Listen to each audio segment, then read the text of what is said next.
Hello, welcome to Fiber Trek. My name is Sarah. I'm coming to you from southern Maine in the United States, where I am enjoying a snow day. Did not have to go to school. I still have some report writing to do, but it was really nice to not have to commute in the messy weather. So, sorry, if you see that face or this face or here, it has to do with a skiing incident that I had today. So if you've seen any of my Instagram posts, I clip into my dog Ruby and we kind of ski jor around. And so today we did this great ski. We've been out for an hour and I was going to ski down my driveway, which has one sharp curve and then it's a straight shot down a hill when it had like 5 inches of snow over ice and tar. So, clipped into my dog, coming around the corner. I'm like, yeah, this is awesome. I'm in full control. I'm carrying my poles, and there's a right hand turnout which goes to the sheep, and I was like, sheep. And so Ruby goes to the right, I go to the right, and I notice this massive hump of ice, also known as a death cookie, like a big chunk of frozen snow, kind of hidden by a dusting or layer of fluffy snow. And I knew in that moment, I was like, oh yeah, I was like, it's over. And you're at a full rate of speed, right? So when you have those moments, which I've had a number of them, you're just like, right. So I didn't really quite know what to do because it was all ice. So I kind of pulled in my edges. I have metal edges on my skis, which is a wonderful thing. It will change your life if you want to kind of expand your cross-country skiing skill sets for climbing and going down hills. In this instance, it did not work. So I'm trying to break. Ruby's like in full bore mode, like sheep mode. I hit it, and then it was like the mother of all yard sales. So if you aren't familiar with the term yard sale, it's a skiing, I mostly have used it in skiing. I learned it from my husband when I have fallen and he's yelled out, yard sale. That's when your shite goes everywhere. So your poles, your hat, your backpack is just spread out over a lawn or the area. So there's just snow everywhere. It's down my shirt, my hat, my covered, and in that moment of excruciating pain, because I put my edges in, and when I hit that ice, it pulled me forward, and I landed on I hit my knees, so my legs are kind of like this, and then my knees went in, and I hit my right knee. And I just was like, rub it. That was my family thing. Like if you got hurt, like orthopedically hurt, you're like, rub it. So I was like, rub it. I'm like laughing and crying at the same time. It just hurt so bad. I landed right on my kneecap, and Ruby came over and she's like licking my face. And so finally I was able to get up. I was like, okay, you have to get up. You got to flex this thing. You got to move it around. So I got up and I did some skiing with my mom. But as I have come inside, I iced it and settled in. It has settled in, and my 41-year-old body is like, oh yeah, it's settled in. It's locked right in. So every time I move, it's just a little bit like, oh, it's just such of pain. So I'll probably ice it again. But yeah, that's the face. That's the face of full momentum, death cookies, yard sale, tied to your dog on tarmac face. Like, hit it. So that being said, what am I going to talk about today? Well, it's not going to be my skiing. I already told you about that. It's going to be, I've got some finished items to talk about. I have some works in progress to talk about, my events, a couple books, and then I'm going to say a fond farewell because I have to write reports, like I said. So, so welcome. Thank you for taking some time to listen to some of my not so adventurous adventures or successful adventures, and to have conversations here about wool and the great things that we can do with it. So I finished the Branches and Buds pullover sweater by Carrie Bostic Hogue. This I did with some yarn from the Maine Yarn and Fiber Supply. It's a Romney alpaca blend. Majority of that blend is Romney. And last time I was talking, I was lamenting a little bit of my, I don't know, resistance to this project. But I don't know if it was the match of the yarn and the gauge or what, but I finished it and I decided not to do the sleeves because there were other things that I wanted to move on to do. And I felt like the garment would still be versatile without sleeves. So it's really the first garment that I've ever knit with the short sleeves. So a couple changes I made was I finished the pattern in a garter stitch. And I did this on the baby cables and big ones too, as the pattern called for by Suvi Samola. And I really like the way this lays on my body better. It doesn't cinch in, it's not restrictive, and sometimes I find ribbing to be a little restrictive unless it's knit in a very structured yarn and everything is kind of, I just don't like to go smaller even on my needles when I do it. So I love that baby cables and big ones too, that sweater, and one of the things I love is that finish. So I did that on this sweater. I did a ribbing on the sleeves, and I cast off with a bit of tension because I really did not want to fill more of my silhouette space, and I didn't want any flare coming off that shoulder because I have broad shoulders and I wanted this to kind of be sleek. I wanted it to be, you know, the sweater, not the sweater. So I did that, and then I also finished the neckline with an I-cord bind off. So I provisionally cast on the neckline and then I did an I-cord bind off. So I took that from Jennifer Steingass. I really like the way she's finished her sweaters. And I probably, on the next one of my works in progress, I'll probably do some similar modifications as well. So this fits, it's a 39. That's the size that I knit. I did not vigorously block it. I threw it in the washing machine. I didn't, I filled the machine, put it in, spun it out, and then dried it flat with a little, you know, I just kind of smoothed everybody out just to kind of give the stitches a chance to relax. So that's a really, I put some lavender, I think it was lavender, oil in. And I wonder if I put too much because it's super, it's not strong, but it's like, wow, like I'm getting an aroma. So yeah, so I tend to wear long sleeve silk underwear, and I think this would be perfect for spring ski with long silk underwear underneath, or washing fleece outside or whatever. So I think it can be a 4-season garment for me, especially in the spring, fall, and even the summer months. You know, imagine canoeing. So yeah. I finished the Estrantia mitts by Wenko Rald, and those are in my car, and I wasn't in a mobility kind of place to go get them. So I like to throw those on when I get in the mornings for driving. I knit those with the Kashgora. That Port Fiber is the distributor of right here in Maine, and this is the hand spun yarn from Tajikistan. I really, really enjoyed working with that yarn, and I'm looking forward to doing it again. Yeah, I don't know how to explain it. I'm not as descriptive as perhaps I could be, but maybe I will when I'm holding it in my hands and able to kind of use the textile to inspire something much more poetic than what I just said. So those are finished. With all of those pieces off my radar, I moved some old ones back on and I cast on some new ones. So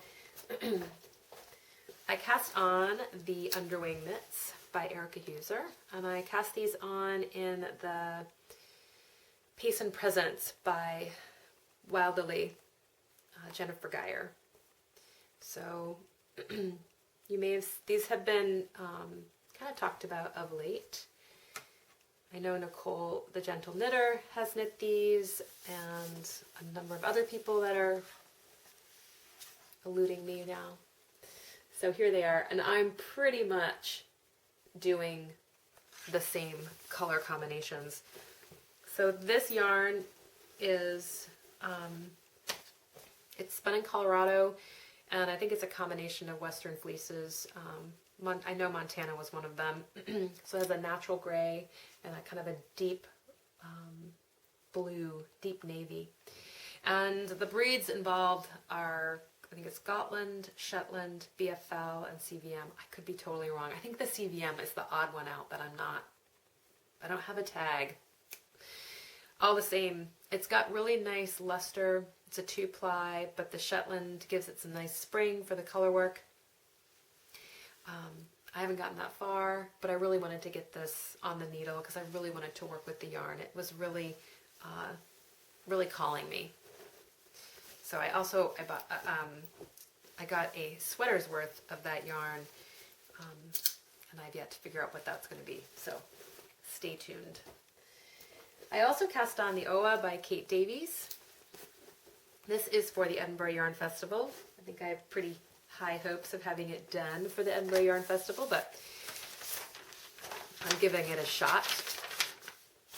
I think it's funny that this is in black and white because those are the colors that I chose. The color work is going to be the dark gray. A dark gray charcoal will be the pattern, and the background will be a light gray with a cherry red accent for the collar, cuffs, and waistband. So I had originally was going to cast the sleeves on first, and as I did my research on increasing in pattern, which was really difficult for me. I am not a visuospatial kind of gal, like moving things around in my head or being able to picture things. It does not come naturally. And so I've done a lot of research on increasing in pattern, just to maintain some semblance of order or patterning, even though you're kind of creating something that doesn't necessarily fit with the whole schema. And so in reading Kate's pattern, she does recommend knitting the body first so you get an intuitive understanding of the pattern and then knitting the sleeves. So that's what I'm going to do.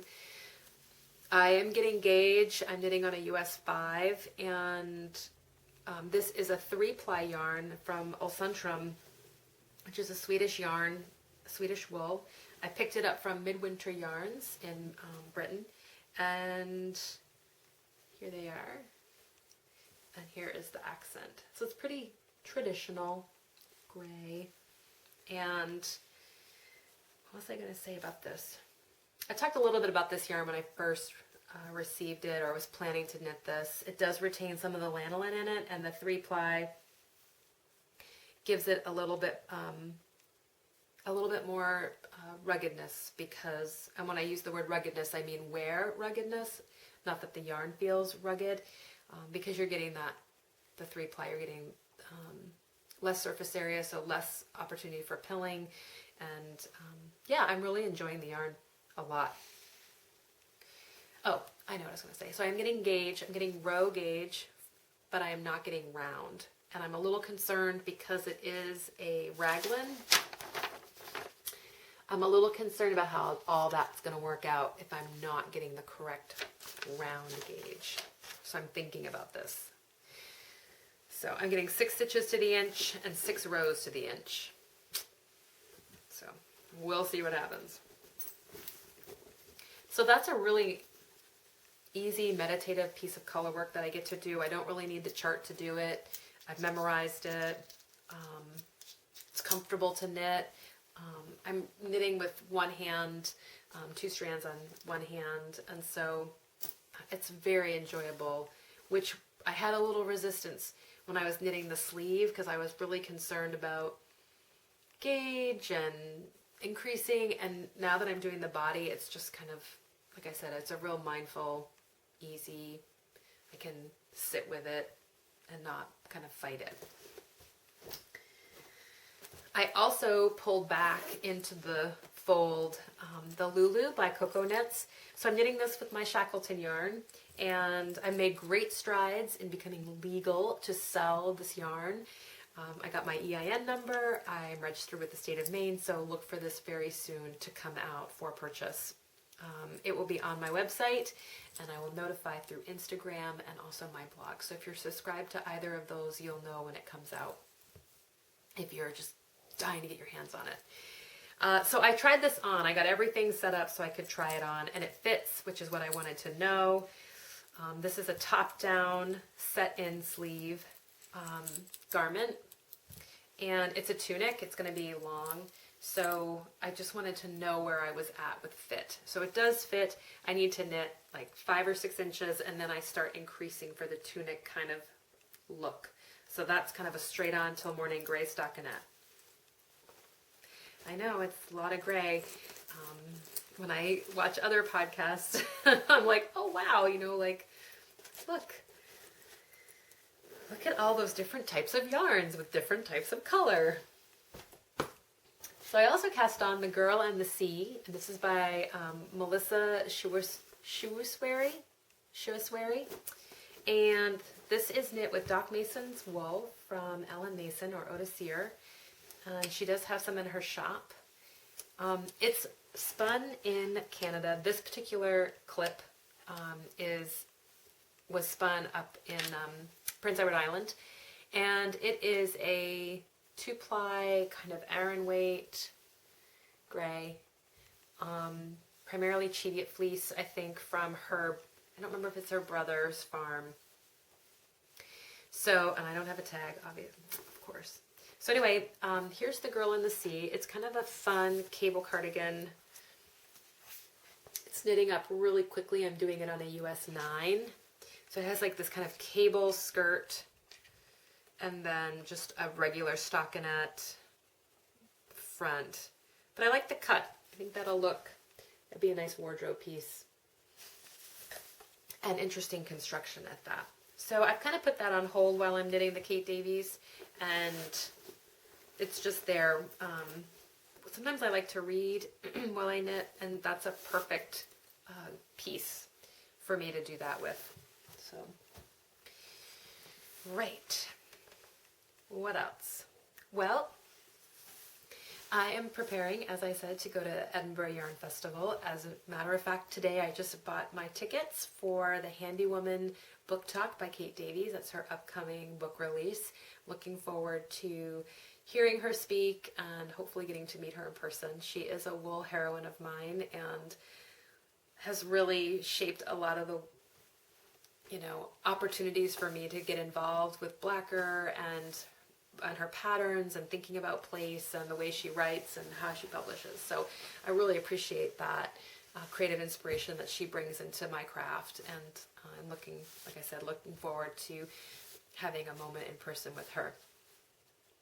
I've also been invited to be included in the podcaster lounge at Edinburgh Yarn Festival. So if you're going, I look forward to seeing you there. There's going to be a lot of looking forward to it. I'm really, really looking forward to it. I'm really, really excited to be going to this event. I am traveling with Claire of New Hampshire Knits, and I have there are people there that I already know, and like I said, it's just going to be such an event for me after a rather difficult year. Last year at this time, I knew that my dogs were kind of getting ready for their next journey, and I wasn't able to go, and I said to myself in those moments that were kind of dark, that I'm going to go. Next year I'm going to go, and it's going to make that happen, and I'm like I said, it's just a real kind of milestone for me as I move out of some of some of those experiences. Anyway, so Podcaster Lounge with Knit British and Blacker sponsoring such a wonderful opportunity and event. And as part of that, Blacker and Louise host a knit along. And so the rules are simple, basically knit with Blacker yarns, and well, why wouldn't you? There's so many options, breeds, blends, colors. I know Blacker obviously is a resource for picking up Blacker yarns, the Woolly Thistle here in the States. Isla of Brit Yarn is another resource, and I'm sure there are others. Those are some off the top of my head. You can tag your projects with the hashtag BlackerPod, KAL. That's both on Ravelry and social media. And there's a chat thread in the Blacker Yarns Ravelry group, and 10% discount voucher for participants on finishing. And those details are all in the Blacker Yarn Ravelry group. So I am thinking of casting on my St. Kilda and doing the Mahi Shawl by Carrie Westerman. It's been in my queue a long time, and I think that lace weight Soya Shetland blend. There's one other sheep in there which eludes me. Might be St. Kilda. But anyway, I'm thinking that that's going to be my project for the Blacker Knit Along. And what else? I think there's nothing else to say instead of gushing about how excited I am to go. I do hope that if you see me there, I'll say this again because I'll podcast again, that you'll come up and say hi. And yeah, so I love to chat. I'm a talker and love to hear about what you're doing and what inspires you. So please come up and have a chat or see me or just tap me on the shoulder and say hi. That was awkward. Hopefully it won't be that awkward when we're together. So Knit Along, Edinburgh Yarn Festival. The Wool Scouts is filling, so if you're interested in doing that in August, please let me know. You can email me at fibertrek@gmail.com, and there is information on the website, fiber-trek.squarespace.com. I have kind of been highlighting to people that it is a rugged and remote area, and so the ability to walk over rugged terrain up to 3 miles in the dark, you know, having the confidence and the steadiness and the stability in your physical self to do those things is a requirement. So if you're contemplating and coming, just think about some of those ramifications and how your body might react in that environment. But yeah, I'd love to see you there. I have Mary Jane Mucklestone teaching. I have Maria Muscarella of Ninja Chickens teaching botanical printing. My husband will be teaching primitive skills. Igor Sikorsky will be teaching fly fishing and orienteering and some other skills, whatever. So we are very fun. Like, do we think it's fun? Let's share it. That's kind of the mood of the retreat. I'll be teaching Sami bracelets and whatever else I decide to haul out there. But really it's about being in a beautiful place and eating amazing food and feeling that remoteness and being together with other people who share similar values. So Fiber Trek Wool Scouts, and that begins, there's 2 sessions, August 11th and August 11th to the 14th and August 14th to August 19th. I don't know what exact dates are, and I'm sorry for that, but that information is included in the website. I told you about the Shackleton yarn. So aside from that, I'm kind of putting together, I need to get some mittens on the go. I probably haven't shared this book before, I'm not sure. But this is a go-to book for me. I'm planning to knit the Baby Foxes and Goslings for my niece. She picked out that rust-colored yarn that I had left over from my Branches and Buds. And I've got some of my Icelandic yarn, so I'm going to do those 2 for her in that. And my nephew wanted blue mittens. Not blue and white, not white, blue mittens, Auntie Sarah. Because I was like, oh, well, you could have some of Dory's fleece. That's his Icelandic sheep. And the blue. And he was like, no, blue. So blue mittens for him and the baby goslings, baby foxes and goslings too for my niece. So those have to go on. I've been doing quite a bit of stitching, some Alabama Channon work, and also contemplating other embroidery work on other surfaces, my clothes, etc. So I picked up these 2 books by Yumiko Higuchi. I have her Zaka embroidery book. I love her work. So this is Simply Stitched, and it focuses on projects with wool and cotton. So anyway, just there's more motifs in here, stitching opportunity or ways to think about using your stitching, and yeah, I read this stuff before I go to bed. So I really enjoy embroidering and hand stitching. In fact, the Alabama Channon I'm working on is really addictive for me. And then I also picked up another book by her, Simply Stitch with Applique, Embroidery Motifs and Projects with Linen, Cotton, and Felt.